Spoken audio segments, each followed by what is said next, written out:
Selamun Aleyküm Natiq Usta. Aleyküm kardeşim. Ne hazırsan inşallah. Kardeşim bu günləri marketdən cips almağa son. Balacalarımızı inşallah evdə sevindirək.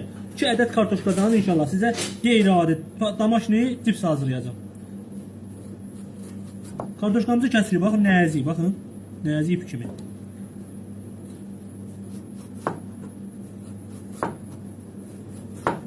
Gözəl mənim əmlərim. Baxın, əmlərinizi taq edin bu reseptin altına. Əmlərim üçün hazırlayıram bu resepti. Əmlərinizi taq edin, baxsınlar. Baxın.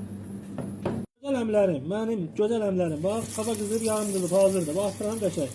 Gelib 5 manat, 10 manat verirsiniz marketdə cips alırsınız. Gelin evdə, körpələrimiz də sevilsin qəşəng. Bu əziyyətə qarşılıq bizim Fəxri Şefin kanalına bir takip, bir yorum. Eləyin, zəhmət olmasa. Əmlərim, baxın, gözəl əmlər. Bax, hazırdır, baxın. Yığıram çilotlarımın içərisindəki yağı süzülsün. Gözəl əmlər, dəyərli əmlərim mənim. Gözəl əmlərim, baxın. Hazır, tam vəziyyətdə. Baxın, görünür, cips kimi hazırlanır. Əlavə edirəm bir dənə salafanın içərisinə. Mənə gözəl əmlərim. Zövqə görə paprika, pul biber, sarı kök, duz.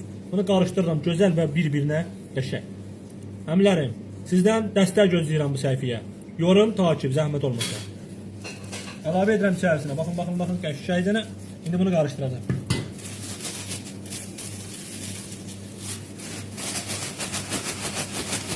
Xırıltısına baxın dostlar. Mənim gözəl əmlərim. Qoxusu məni dəli edir. Bir dənə siz Allah'ın şartısına baxın. Gözəl əmlərim, buna baxın. Cipsi bunun yanında heç nətdə yəni. Baxın. Göz hakkınızda helal edin inşallah. Göz hakkınızda helal edin əmlərim.